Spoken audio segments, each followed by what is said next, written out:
Let's go now live to our political editor, Jane Patterson, who is beaming in from Parliament. Hi, Jane. What can you tell us? What I can tell you is that everyone here at Parliament is on high alert, John. So we had the statement yesterday from Winston Peters saying that the announcement would be made here this afternoon. Quite a bit of debate about what this afternoon actually means, I must say. We're at 5 o'clock now, so still probably an hour to go.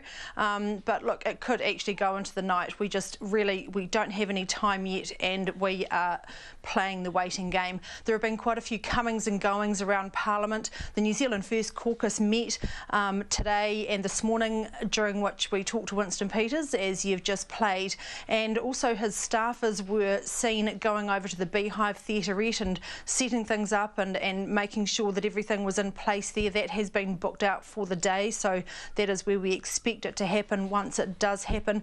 Now, there's also been a very interesting report from the MBR saying that the National Party has pushed back that New Zealand First are asking for 4 cabinet positions and 1 outside, that the National Party is not willing to go that far, and that is one of the dynamics that is happening here today. Yes, it's really interesting, isn't it? Because we've listened to Winston Peters say that there have been substantive agreements over policy, concessions, what New Zealand First will get, what it can work with. He's been saying for a couple of days now that those deals are basically done. So it does lead you to the conclusion, as we all read the tea leaves while we wait, that the sticking points now are about who will be in Cabinet and how many of them there will be. And that was always going to be the point of the negotiations.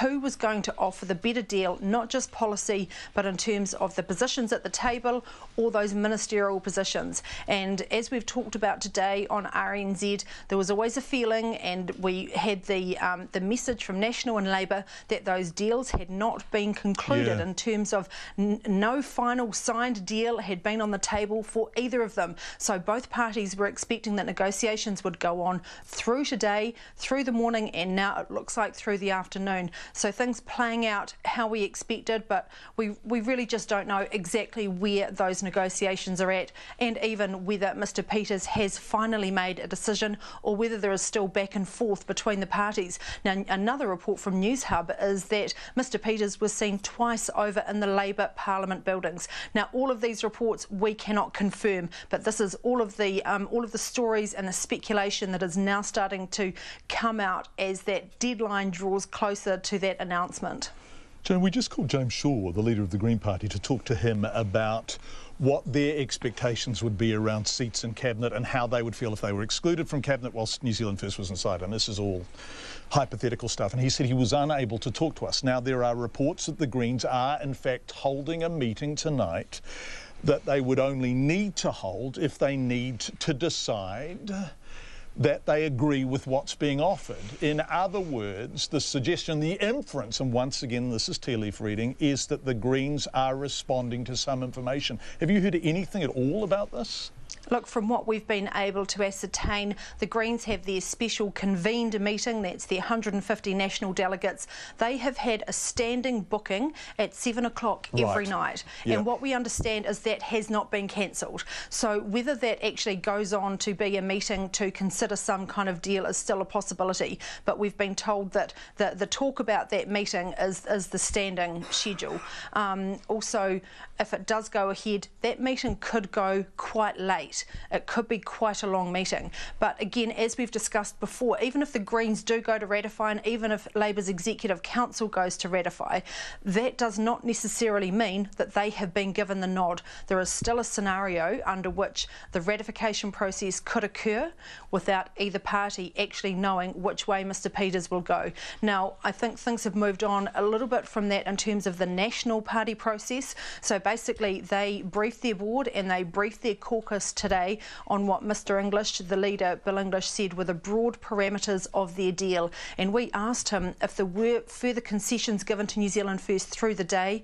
That caucus meeting finished at midday. Would he have to go back to the caucus and back to the board? And he said no, there wouldn't be anything substantial on top of what he took to the caucus and board. So I think we can take from that that the National Party ratification process as it is complete.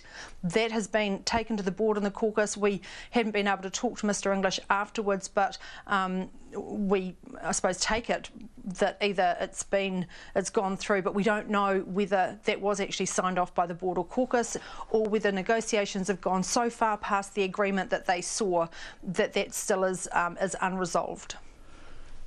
Gosh, it's a big thing. And, Jane, lest we forget, a government is being decided here, and there is a degree of frustration now entering into some of the commentary around this. But with people like Paul East and Peter Dunn predicting that whatever deal is done is destined to fail and only create a one-term government, the onus is on Winston Peters to get this spectacularly right? And so it is better for him to do what is required than rush it because people are getting frustrated. Absolutely, and Jacinda Ardern actually referred to that earlier in the week when there was some bubbling kind of tension and criticisms of the time that it was taken. She said if it takes time to get it right, then we need the time, because it's better to hammer it out now, and that's not just policy, but that's relationships, it's how it's going to work, it's getting everything out of the way now before that, once Mr Peters and the parties come out and make a public announcement, everything is out in the open, the deal, the policies. So if there are any niggles, they have to get it sorted now. I suppose what has really, of course, built the momentum today is that we had a statement in black and white in writing from Mr Peters yesterday saying there will be an announcement this afternoon. Now, as you heard in that video there, he was asked, is there any possibility that it could be deferred?